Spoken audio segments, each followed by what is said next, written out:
Hello, Dhammarato. Hello. What? Why is the I don't know if this is my screen, but is it? Why is everybody in like a stadium or Oh, something like? oh, you need to change the setting. Like you need to go to the view thumbnail there, and you need to click like Click on click the lock. grid. Yeah, you have to switch it back yourself. Oh, Somebody else may need to do that. Somebody was very eager. They started the call and then they started the recorder and then they changed the view and all of that kind of stuff. But we'll be okay. So, welcome, guys, to our Sunday afternoon talk. It's a little after 4 o'clock here in Thailand. And we've got several guys here in Thailand. Kat's in Thailand, and Mikey's right here on the porch. And so most of the people, though, are on the time zones in Europe someplace. And so today we'll talk about a topic that has been well discussed hundreds of thousands of times over the past 2,500 years. And that the way that I would like to get started with it is by giving a little bit of history of it. Now, I haven't actually read this, but from what gotten from my good friend Dhamma Vitu, he's done quite a lot of research, and he says that the whole idea or the whole concept of reincarnation got started at about 800 BC, about 300 or so years before the time, maybe 400 years before the time of the Buddha, in a time when the Brahmins were having a bit of trouble hanging on to all of the land. Several times throughout history, the Brahmins have owned almost, if not all, of the land in what we now consider India, and that the way that they were able to gain control over the land is by doing funerals. And the cost of one's funeral was one's land, which meant that inheritance had a problem. This is, in fact, why there were so many serfs and sudras that happened, was because their daddies who owned land had to give it to the Brahmins in order to get a good funeral. There is still this practice in India. I've actually been to the burning hats at Varanasi, and that's still one of the main things that if especially someone travels a great distance to Varanasi in order to have his cremation done at the burning hats, that's one of the requirements. Now, there was some political stuff going on during those days. This is back like 1979, 1980 period of time when the city was trying to actually put up a real crematorium. And the Brahmins were so against that that they said that anybody who contributed to that crematorium, even down to bricklayers, would not get a funeral done on the funeral pyres at the burning hats. In other words, they were adamant. Guess what? It took them about another 50 years to get that crematorium built. Meanwhile, there was all kinds of problems in Varanasi because there was only like 14 or 15 funeral pyres that were running nonstop. But in the 8th century BC, the Brahmins who owned all the land were having some conflict with that because of the warrior class was going in and reconfiscating some of the land. And the Brahmin's point was this is the whole story, is that we are Brahmins, we were born Brahmin, and you were not born Brahmin, which meant that you were not good in your past, that only the Brahmins were good in the past.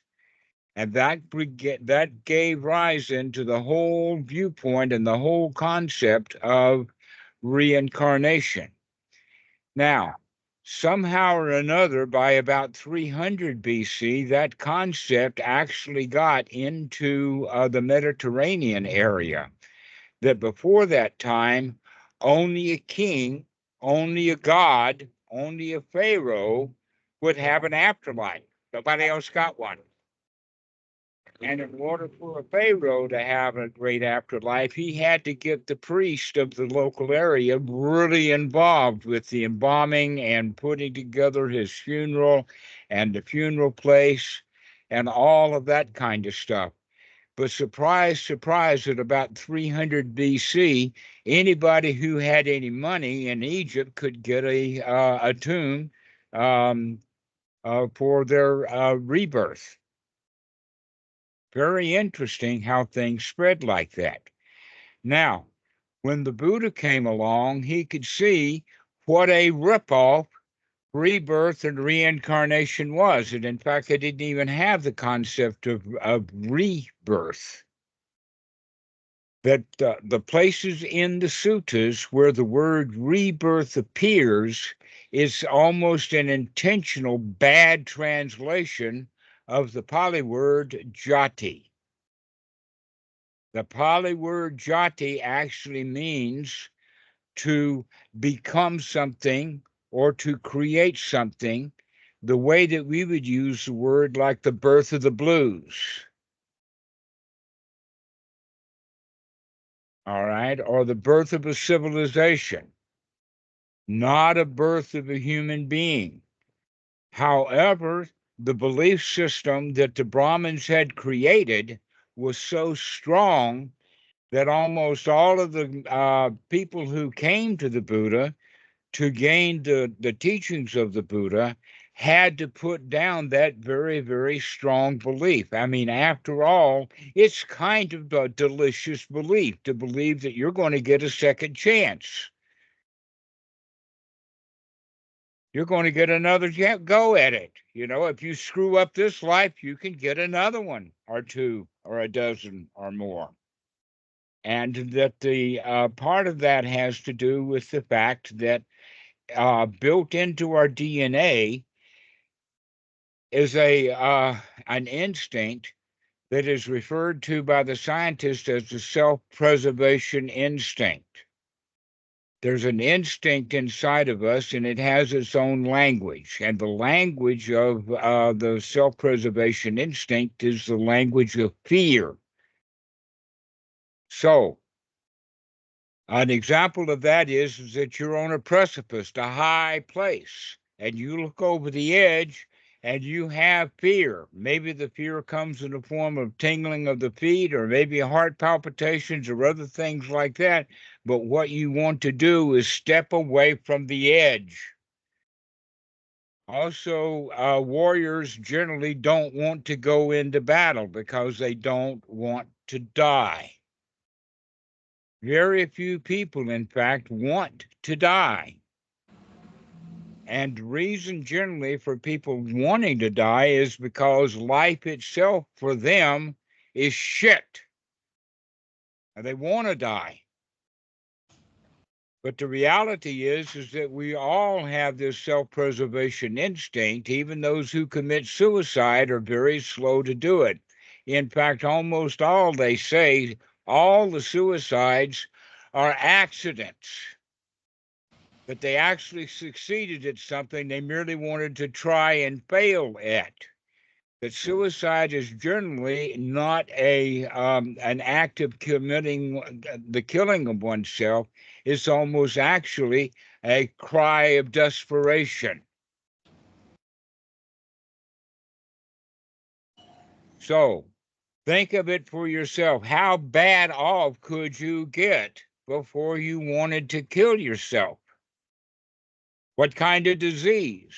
What kind of mafia would be after you?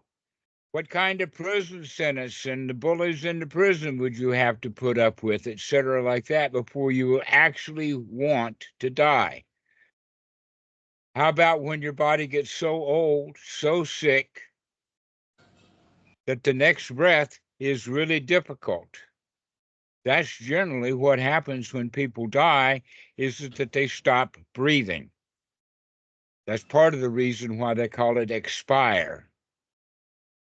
So before I go any further, let me get Deidre. You got your hand up. Go right ahead, young lady. Thank you, Dhammarato. No, I was wondering because you say there's a different system that says that we want to survive. Like the survival instinct. You don't want to die. So that's something that has nothing to do with the mind or training it. It's a separate, on its own kind of thing. I'm asking because my mom, my grandmother got dementia, and when she passed away, my mom immediately pulled up like, I don't want to be. I want to be euthanasie, to be euthanized when I get this like this. And she had all kind of rules, like if I cannot eat myself, if I cannot talk to people, if I can remember my loved ones, etc. And she passed all those borders, but she still didn't want to die. All right. Now, here's something very interesting. When she says, I don't want to have dementia, I would rather be dead. I don't want to be able to not feed myself. I would rather be dead, etc. She's saying that when she can still feed herself, when she does not have dementia. But if she, in fact, does have dementia and can't feed herself, she'll probably just like being her mother, hanging on for one more day, hanging on for one more time. This is the self-preservation instinct, and it creates that situation where we will cling to life when death, in fact, would be the better alternative for many of them. But we cling to life because of that instinct. It's built right into our DNA. So that DNA then, the Brahmins were using that against people by saying, oh, you don't want to die. Well, guess what? If you give us all your land, we're going to perform this ceremony, and then you got another chance at it. Now, one of the things that I saw when I was at the Burning Hats, in fact, cops took my camera away from me because I was taking photos there, and the Brahmins didn't like that at all. I got my camera back, minus the film that I'd taken. But the funeral pyres that they build are small, so that the body kind of drapes over, and they always have the legs laying off to one end. Why would the Brahmins waste a whole lot of wood just to burn some feet? And so what they do is that at one point in time is they'll break the legs and fold them over so that the legs will also burn. But there's also an important point in time, and that is that when the nostrils start boiling. Because when the nostrils start boiling and fuming, that's a point in time when the Brahmins know that the brain is boiling. And so they'll make a gesture, and other Brahmins that are tending other funeral pyres will come around, and they'll get a great big shillelagh like burl with a big stick. It's much more than a baseball bat. It's really heavy at one end.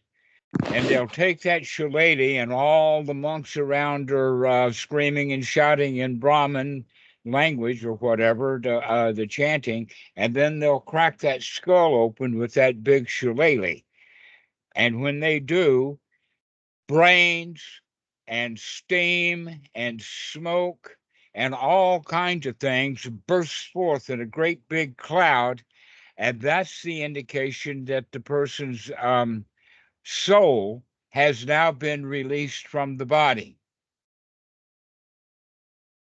They still do this in India. It's a great big show. You probably, if you know how to Google the right thing, can find all kinds of photos, at least from a distance, of them doing this ceremony. Now, the point is that all the people in the time of the Buddha, and still in India, many, many millions and millions of people still believe in reincarnation. So, where did rebirth come from? I'll give some of my experts a chance. Mikey, what's the difference between rebirth and reincarnation?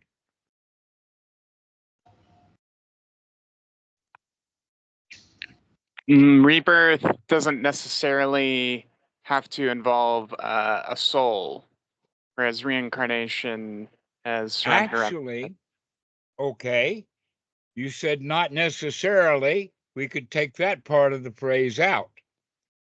There is a sutta, number 38, and the Mahatanhabhabanga Sutta, I think it is in the Pali. The sutta on the great analysis. And in there, a young monk comes and actually he's out there in the wilderness with other monks making the claim that consciousness is there around here and there as we travel around here and there to experience the past good and bad actions.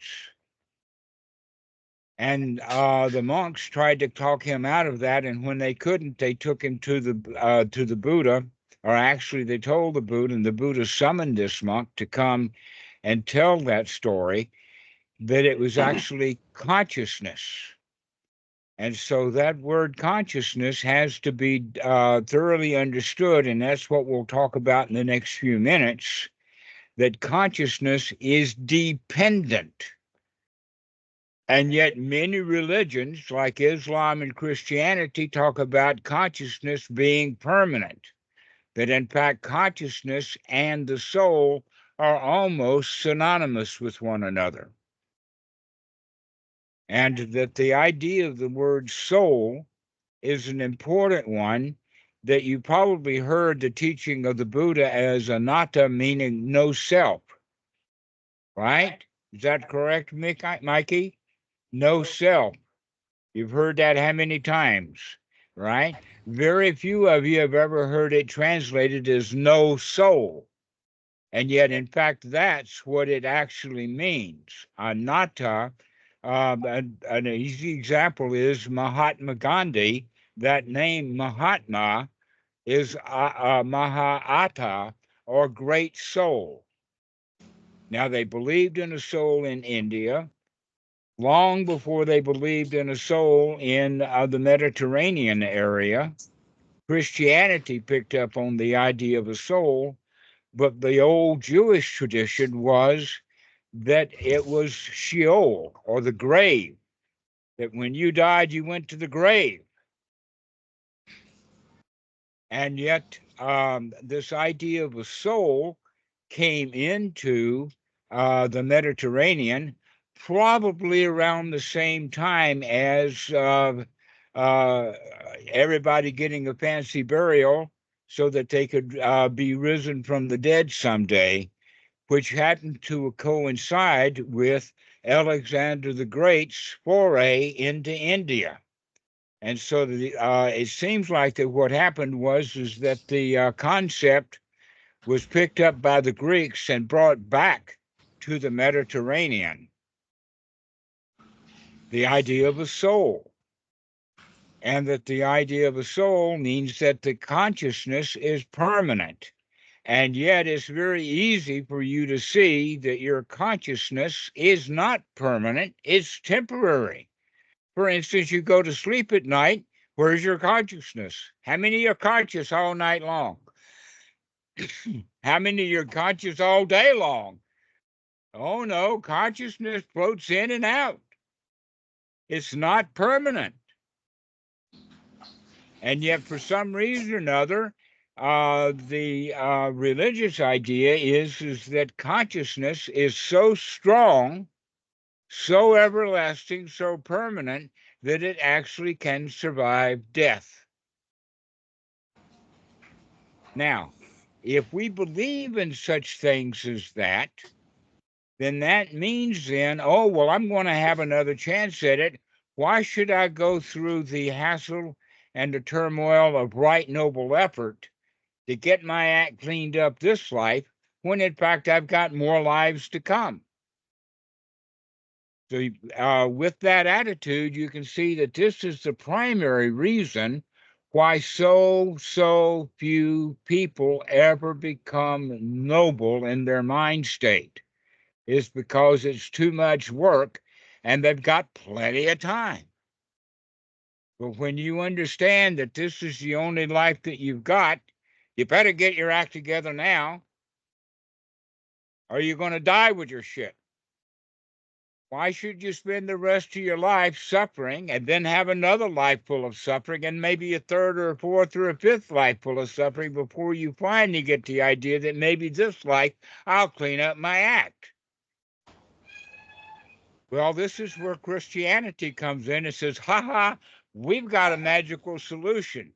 The poor dude got up on a cross and he died and he was perfect. So he died for your sins, which means that if you believe in Jesus Christ as your Savior, you're free from sin. And they have little ceremonies at the Baptist church, especially called a baptismal, where they dunk the kids under, almost drown them, bring them back up. And for the rest of the next week, the kid is still in sin. So those baptisms don't actually take someone out of sin. They still get in fist fights. They still get bloody noses. They still get taken to the principal's office and get paddling.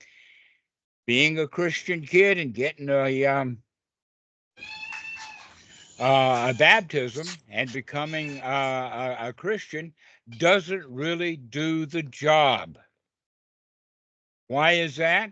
Is because if you're actually going to become a Christian, if you're actually going to take Jesus as your Savior, that means you've got to change. You've got to start living your life the way that Jesus instructed, rather than hoping that somehow or another he's going to do it for you. By the way, on the side note, there's a really interesting thing in the scriptures, which talk about Jesus riding a donkey or a mule into Jerusalem for the very first time when he was already fully an adult. How many of you have heard that story of Jesus going into Jerusalem riding on a donkey? Okay, so what did he do when he got off the donkey? He went to the temple. That's the reason he went to Jerusalem. And when he got to the temple, what did he find there? Does anybody know what he found when he got to the temple? Yes, Deidre, what did he find when he got to the temple? They turned it into a market. Yes, exactly. The bankers had taken over. How many of you seen a small town or even your own church having the bank take over? Well, the bankers took over. They took over the temple. He didn't like that very much. And so he committed a great big sin. He drove the bankers out of the temple. And the worst part of it was that he overturned their tables, which means that now they couldn't do their accounting anymore. Who's got what coin? And so he caused a great deal of controversy within the bankers community. Naturally, they're going to take Jesus and do their worst to him to make sure that he doesn't destroy their businesses anymore. And yet Christians don't talk about that. They talk about him being free from sin. And in fact, he committed a great big sin against the bankers. And so that happened, I guess, this week, and next week by Friday. Maybe that was on a Monday or so, but within just a few days, he was nailed up. The Christians didn't like that so much. And so they had to have an excuse. Why was he nailed up? They can't say, oh, he got nailed up because he raided the temple. They couldn't say it that way. They had to say, oh, this was all God's plan so that he could save people from their sin. Yes, Dietrich. Or is it Jonas? Jonas, you got your hand up. Go right ahead, sir. Yeah, I wanted to ask a question about Jesus. There's this one passage somewhere in the New Testament where he says, like, drink my blood and eat my flesh and you will I will reside in you and you will reside in me, something like this. And this sounds a lot to me like this idea of like becoming one with the Brahman. How much is that reflected in Buddhism? Actually, those are what you would call rituals. Ritualistic eating of the flesh of Jesus means that you take on his qualities. Drinking of the blood of the Lamb means that you're taking on his qualities. You drink the wine and chew the wafer. And by doing so, you're taking on the qualities. Guess what? Having a small lunch at church while the priest is praying is not going to give you the right noble effort that it takes to actually make a change. You're not going to change simply because you drank the wine and chewed the wafer. And yet this is the idea of the ceremony. By the way, the Buddha was somewhat against ceremonies. He called it Silabhata Paramasa, attachment to rites, rules, rituals, laws, and things like this, hoping that if you take a certain kind of ceremony or if you behave in a certain way, then that will be your salvation.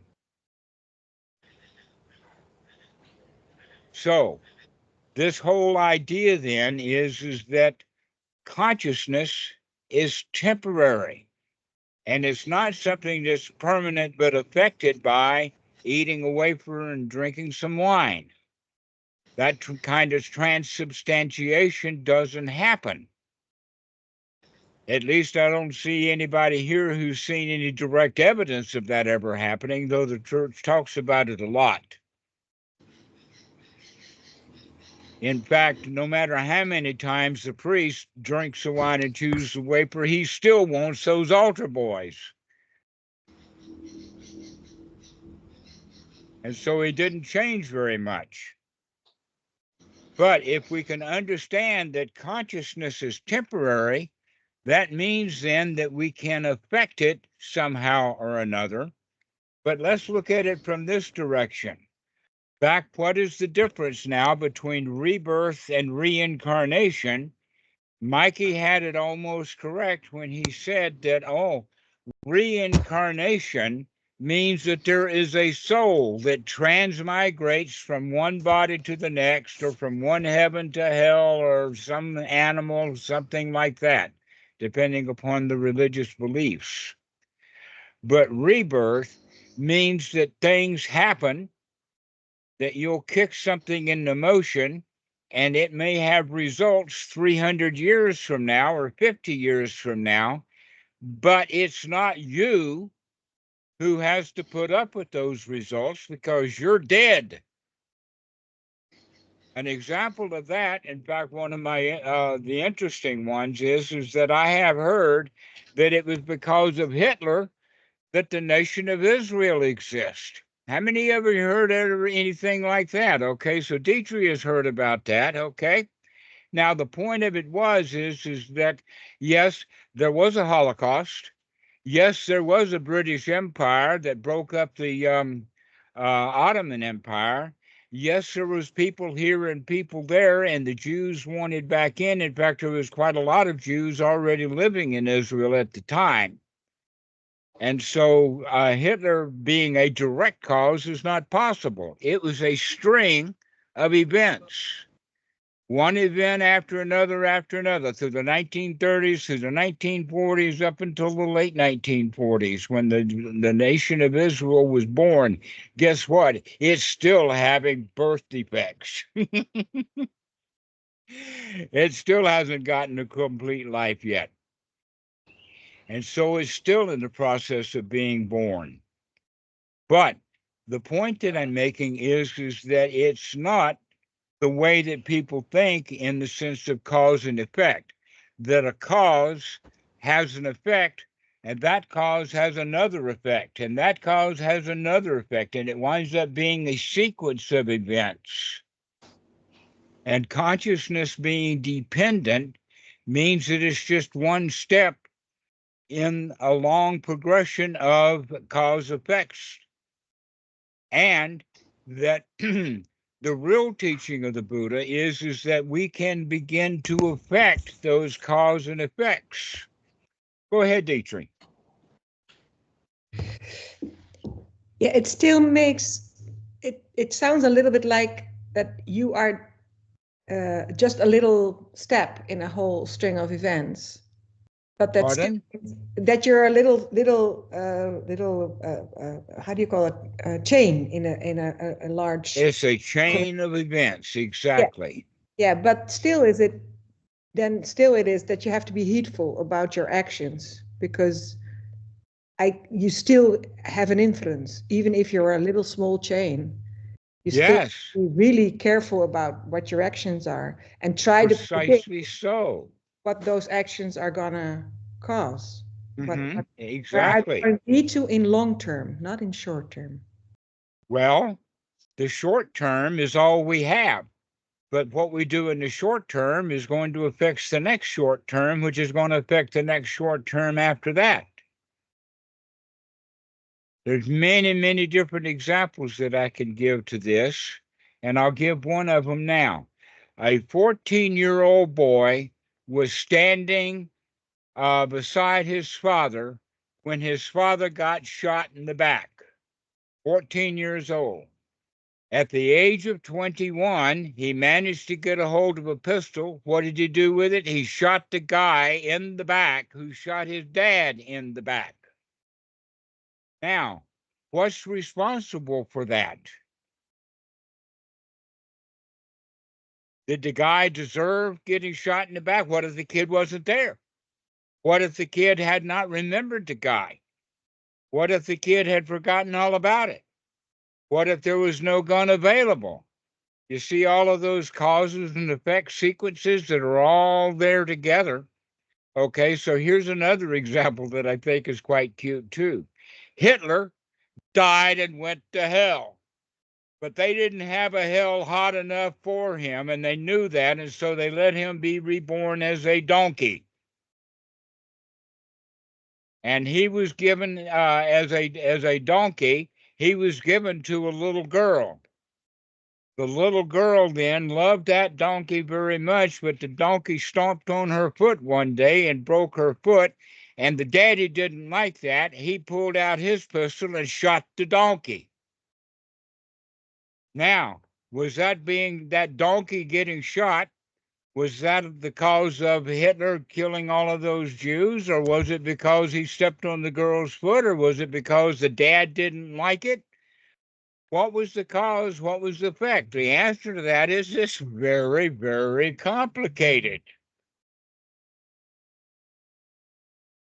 And so this is the reason that we can say that reincarnation is kind of like a very, very simple description of something that happens that's very complicated. And the reaction really that we should have is that it's really complicated simply because everything depends upon something else. That consciousness is dependently arising. The example would be that if you have an object, but you have no eyes or have no light, then even though the object is there, you can't see it. So it takes both the eyes and the object in order to see the object. But conscious does not end there. Once we see the object, now we want to make sense out of it, and so we tell our little selves a story about it. But the story we tell ourselves is based upon information that we had from the past. This is called Sankara. And that story that we tell then is what impacts us, not the actual object that we saw. It's the story we tell ourselves is what impacts us, and that impact then is what causes feelings. Now, this little thing that I'm telling you about is actually in the Pali called Paticca Samuppada, or in the Thai Paticca Samuppada, where there's a sequence of events.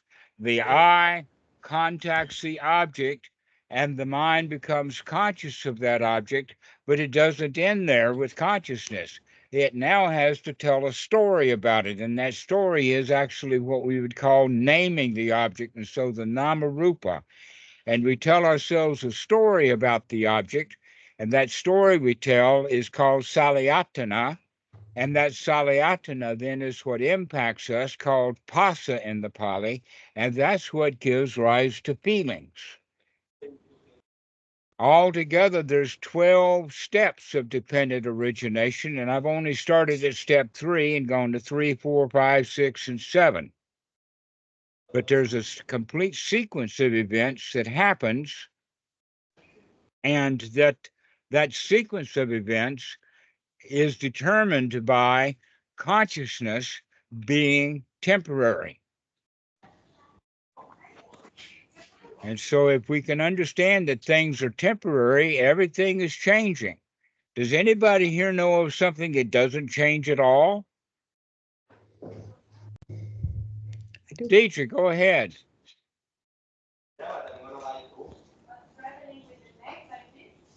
Your mic is muted. What doesn't change at all is that everything always changes. Yes, but that's not something that changes. Exactly. You wanted to hear something that never changes. Yes, okay. Well, something that never changes is changing, isn't it?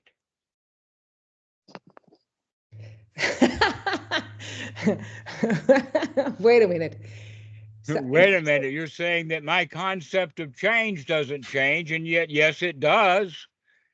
Yeah, it is, what never changes is that everything always changes. Everything always grows. Well, it doesn't change at the rate that you want it to. It doesn't change in the way that you want it to. It doesn't change in the way that you expect it to change. Fair enough. Okay, nothing changes according to any plan or anything. It's always immediately, instantaneously, like dominoes. Okay? And so that whole point is that everything is in state of flux. Change itself is just a concept. Maybe I have another one. All right. Maybe what never changes or what's always the same is the way consciousness works. The what? The way consciousness works. Wind consciousness? So consciousness is very malleable. It's individual, but the way it works is for everybody the same. So the way it works is always the same. Nope, it doesn't.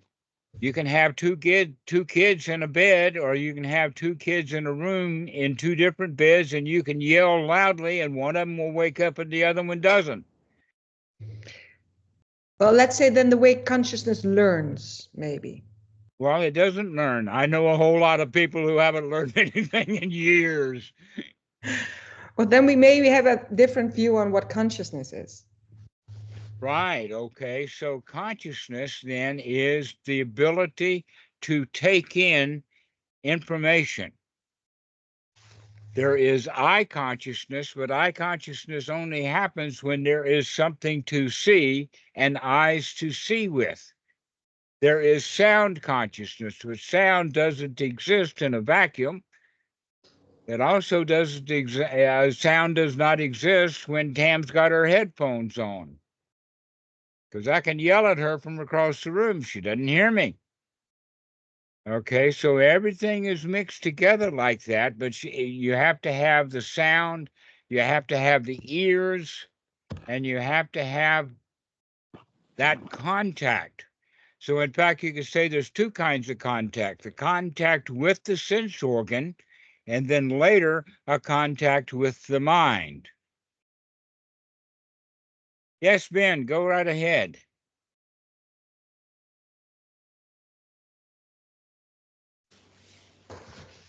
I just wonder then, given that some Buddhist monks, Ajahn Kalyano comes to mind.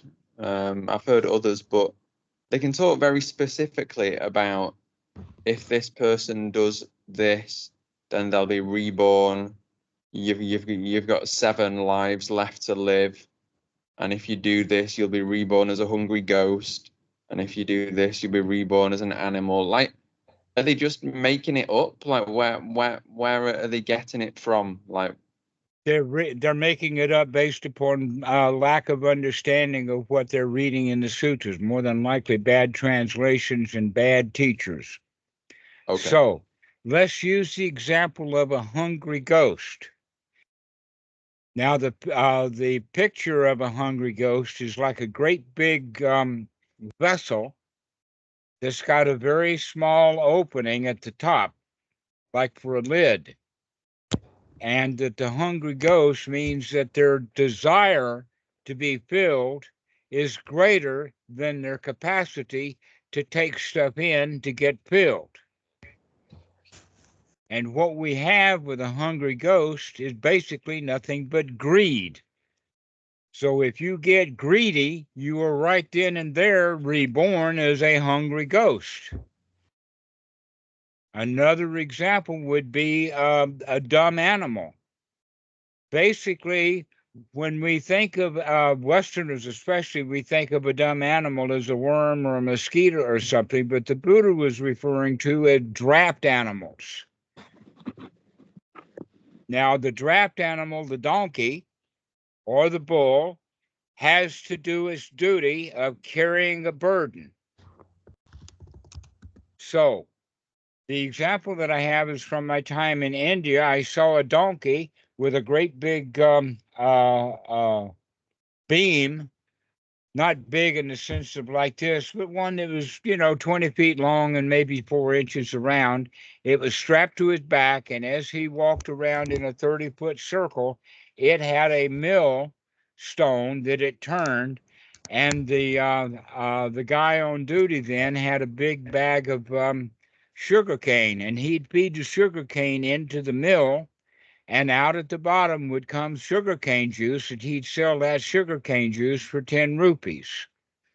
Okay, how much of the sugarcane does the donkey get? How much juice does he get? Nothing. Okay, so a dumb animal. Another example of that is the horse who's out in his pasture. He loves that pasture, and a new farmer comes on, puts a plow on that horse, and makes him plow his own pasture so that the farmer can have crops. Guess how many of those crops the horse gets? Nothing. He gets hay. Okay. How many of you feel like that when you're at work? You do what you're told to do and you get no reward. This is the dumb animal. The other one would be going to hell, and being in hell is the same thing as being hot, being agitated, being bothered, feeling bad, feeling like there's no way out of it. This is a feeling of being in hell. The fourth one is being in a state of fear.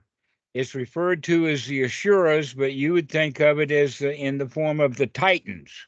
Titans were heavenly warriors, all dressed up for battle and scared to death to go into battle. Why? Because they're going to lose.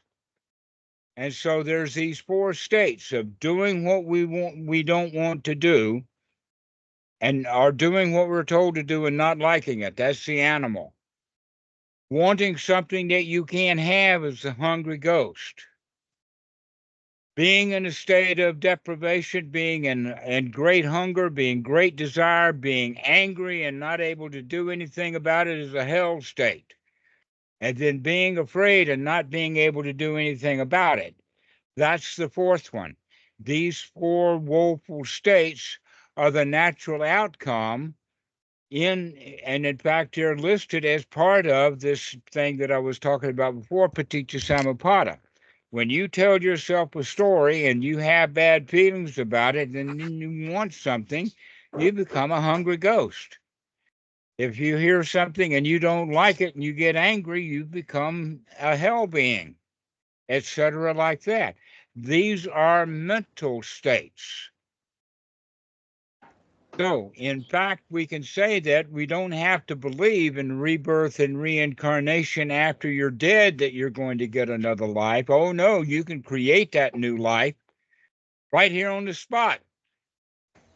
You get reborn in a woeful state. Luke, go right ahead. Yeah, I'm just wondering. So the interpretations I've heard of, like, where it's translated as saying after the breaking up of the body. So, and, you know, this person is reborn in this place. So to me, that if I read that, I'm like, oh, well, he's literally saying in the next life. Or is that Right. just a bad I can translation? understand that. Yeah. So This, okay, here's the real point then. We have to go back to what the Buddha actually taught, because the Buddha didn't teach rebirth and reincarnation. He said in Sutra number 22, both in Sutra 22 and several other places, he says, both formerly and now I teach only one thing, dukkha, dukkha nirodha. And so after the body is broken up and you go into a hell state, maybe that breaking up of the body is just a broken bone. Who knows what that means? But the point is that the Buddha teaches us how to get out of our dissatisfaction. And that people are, after the body is broken up and goes in the next life, they're still in their kind of hell. They're still in their kind of woeful state. That rebirth and reincarnation is not a way out of dukkha. The Buddha teaches that there is only one way out of dukkha, and that is to follow the Eightfold Noble Path, which has the real qualities of being able to remember to look at what you're doing right here, right now, to look at what you're doing and make a change. If you can see that you're having an unwholesome thought, change that unwholesome thought to a wholesome thought. You create your own hell. You create your own hungry ghost. You create your own woeful animal state. We create those out of our own mental conditioning. We're taught that by our folks, by our parents, by our teachers, by our aunts, by our uncles, and especially by the priest. They enjoy you suffering. They would rather the kids suffer because then they can control them. That this is part of the reason why kids are taught so much garbage, is because it's a possibility of being able to control them. And look, you're still under the control that they placed you under when you were 6 years old. You still do the same things in the sense that you've got a job to do, you do the job and you don't like it. Why can't you change that mental attitude of it doesn't matter whether you do the job or not, can you enjoy what you're doing? If you're going to do that job, why can't we enjoy doing it? If we got to go do something, why should we be afraid to do it? An example of that is walking out on stage and giving a lecture, giving a sequelity, singing a song, playing the tuba, whatever you're doing. But kids have stage fright, and many of them don't ever get over it. Well, why should the kid be afraid? I mean, this little kid that I'm thinking about now, he's dressed as a tree, and his only line is, I'm a tree. But when he gets out on stage, he sees all that audience out there, and there he is standing as a tree, and he forgets his line, I am a tree. Why? Because he's afraid for no reason at all. And so this is that fear that we have actually goes back to the self-preservation instinct. That's why the actors and especially comedians talk about dying on stage. He didn't die. He just felt like it because he felt bad. When in fact he felt the way that he did because of the circumstances rather than feeling the way that he wanted to feel. And this is the real teaching of the Buddha, is to be able to see that you create your own dissatisfactions, your own discomforts, your own fears, your own anger. You create all of that stuff because you didn't give yourself a choice when you were a kid. But now, practicing the Dhamma, you've got a choice. If you can remember that you've got a choice, you can stop being unhappy and start being happy. If you know that you've got a choice and you're going to sit there at your job and do your job, why don't you sit there and do your job happily and enjoy it? Why do you have to hate doing it? Then, in fact, we are trained to have jobs and to not like them. How many of you here actually like the job that you've got? Don't see any. But you have a choice about that, you see. And if you enjoy your job, that's because you've decided that you could enjoy it. But when you were in the first grade, did you enjoy that? I'm not talking about the first day of school. I'm talking about when it's droning on and you've got to learn that ABCs and the 1, 2, 3s and you get homework. None of the kids enjoy doing that. So we get in the habit of doing what we're told to do and not liking it. We actually create our own hell. And the kids don't have the smarts to recognize that they're doing that, but you guys do. You can begin to wake up to see that you're creating your own misery. This is what the real teaching of the Buddha is, that if you've got dukkha, see that dukkha and make a change to it. This is actually the important points of the Eightfold Noble Path, is to remember, to look, and to make a change. And I would go then the next step with that in the sense of remembering to look at what you're doing, to make a change, and congratulate yourself for making that change. And do that, those 4 things over and over and over again. And guess what? It builds confidence. It builds shraddha. It builds your strength of mind. Till you know that you can handle anything. No matter what happens, you can handle it. Why? Because you've trained yourself to handle your own negative, unhappy thoughts and throw them out. And so this is really the rebirth that we're talking about, is to be reborn into a noble state of mind. The Buddha actually talks about it in the sense of change of lineage. This is why the monks talk about it in the sense of what lineage are you in, is because you've changed your lineage. You're no longer Uncle Bob and Aunt Susie's nephew. You're no longer Mommy and Daddy's little kid. You're in the noble clan now. You have changed your lineage because you've changed your mindset from being an ordinary person into a noble-minded person, one thought at a time. One thought at a time. And yet getting yourself killed on the motorbike and the breakup of the body, and then you're reborn. What are you reborn into? The same old crap.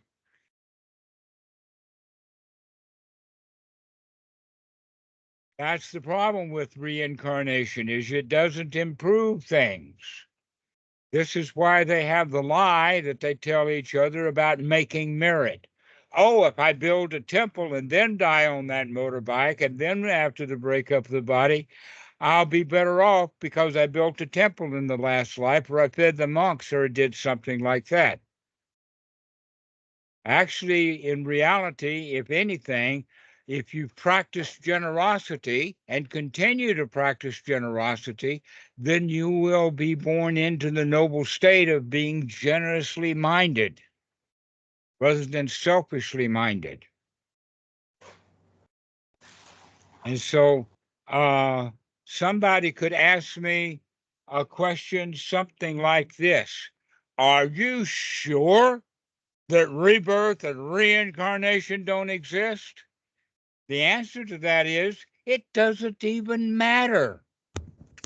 It's not happening right now.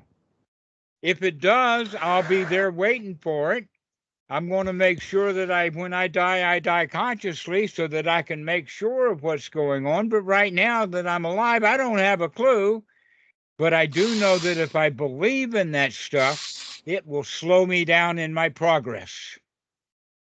It's a burden to carry. And if we put that burden down and says, I don't care about the future, I care about right bloody now, and I'm going to get my act together right bloody now. because now is all you have. That's a very interesting thing, that the Buddha taught about being the here now. There's sutras about it. And yet what is rebirth and reincarnation is worrying about the very deep, dark past and the very deep, dark future. Something that you can't do hardly anything. You can't do anything about what happened last year. You can't do anything about the elections that are coming up 2 weeks from now. So why should you bother about what happened 500 years ago? That's ridiculous. Better to just forget all about rebirth and reincarnation and work about what's happening right now. This is the real teaching of the Buddha, is see that dukkha right here, right now, and get out of its way. Also, one last point, Luke, and that is that what you can tell already is that there was a lot of idiots that were reading the suttas, and sometimes they dicked with them to make the suttas conform to what they believed. And so they put little phrases in, like after the breakup of the body. Whew. Now I can keep my belief system going, so therefore I don't really have to follow the teachings of the Buddha, at least not yet. But when you recognize that now is the only time you got, you might as well practice in coming out of your suffering right now. Why keep your suffering now for 5 minutes and then come out of it 5 minutes from now when you can come out right now? And if you have the attitude that I can wait 5 minutes, maybe after 5 minutes you can say, well, I've got 5 more.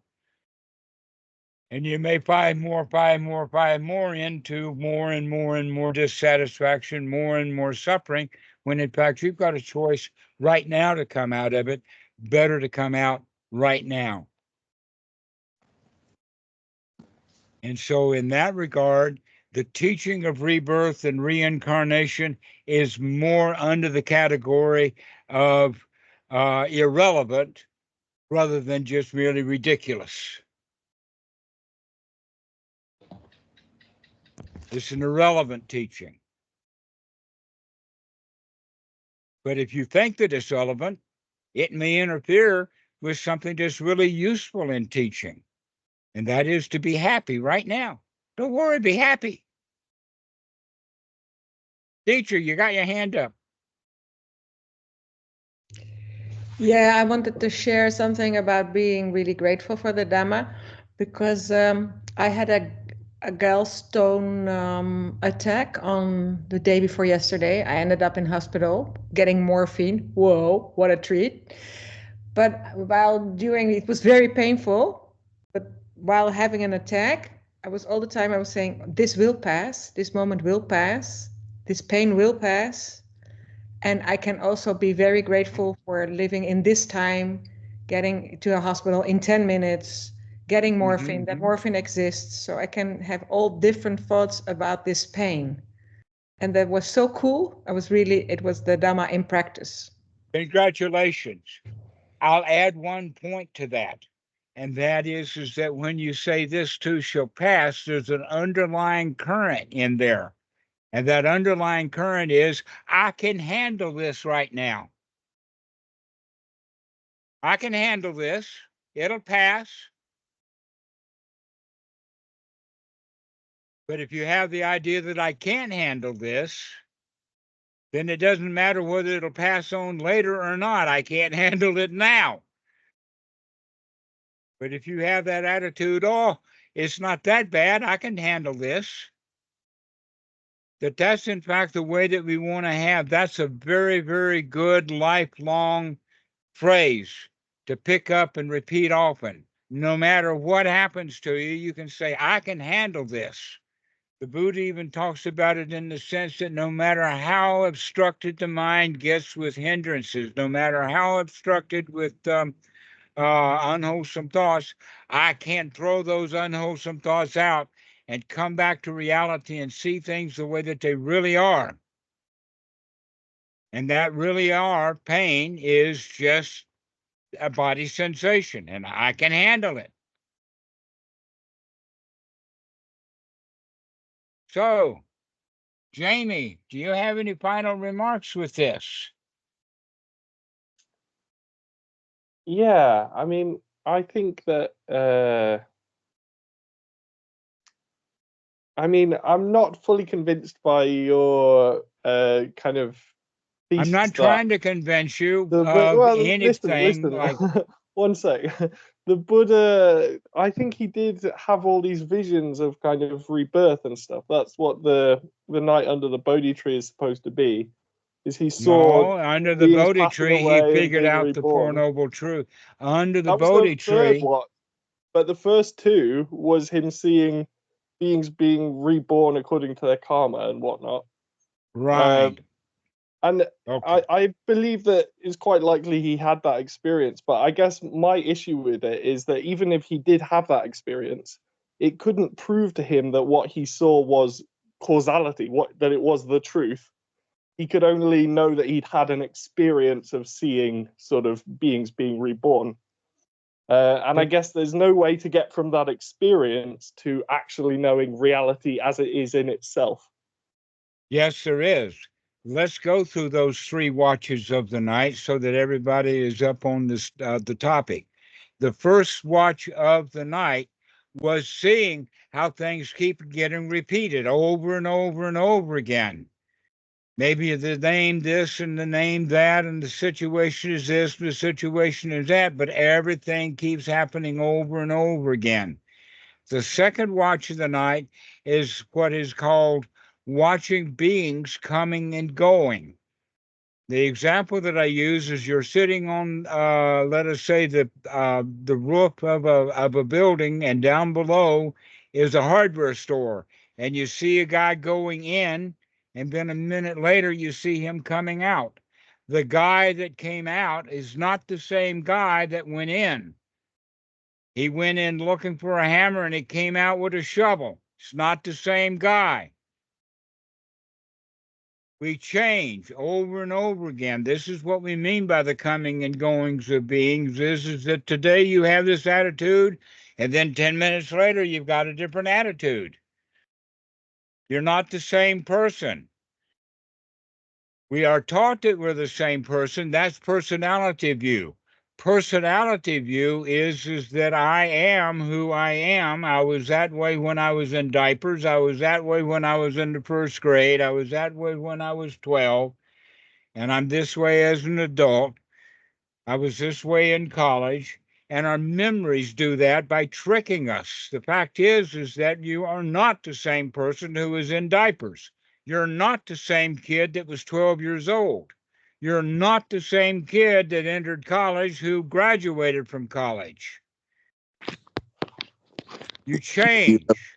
Constantly, everything is changing in motion. This is what we mean by in Nietzsche. And you're the number one example. So the delusion is that I am the same. That's the personality view. But if you really begin to see the Dhamma, what you'll begin to see is that you're a moving target, and that you can move in certain ways to dodge the dukkha. You can learn to play dodgeball with the dukkha because you're not the one that they're complaining about. They can look directly at you and complain to your face, and it's not you. It's someone they made up in their mind. But if you believe that who they're complaining to is you, then you've bought into their delusion. It's not you. I am not the one they're complaining about. I'm the one who is laughing at the one that they're complaining about. So you can change. That's the whole point of it, is that we do not have that consistency, but our memory systems give us the delusion that we are the same, but all you have is the memory, not the sameness. You're not the same. Isn't that liberating? Think about it. You're not who you think you are. But I'm not going to destroy my government-issued ID. I didn't catch that. Mikey, did you catch what Lars says? Yes, he made a joke. He's not going to destroy his government issue ID. Oh, Well, let them have that delusion, but you don't have to keep that delusion. Yeah, somebody asked me, "Are you an American?" And the answer to that is, well, there's a passport in there someplace that was issued by the U.S. government, but that's their delusion that I'm an American. Me, I'm not sure what I am. The only thing that's sure about it is that I'm not an American. So that's the whole point is, yes, a piece of paper does not define who you are. Government documents, memories doesn't define who you are. You can change at any particular point in time. So that's the second one, the coming and goings of beings. You actually come and go. But the third watch of the night is the one that's liberating. Think about it like this. That in the U.S. Navy out at sea, they have the 3 watches of the night. The first one starts at 8 in the evening and goes to midnight. And the second one goes from midnight to 4 a.m. And the fourth one goes from 4 a.m. to 8 a.m. in the morning. By the time that the third watch is finished, so is breakfast for the entire crew. But it's daylight. So the first watch of the night, it's dark. It's nighttime. You can only see obscurely. The second watch of the night, it's even darker, hard to see. Things are obscure. We can see the coming and goings of beings, but it think that it's me and you that's coming and going. And in fact, it's not. It's just coming and going. And then the third watch of the night is the real liberation. And that is to recognize that you're not those things.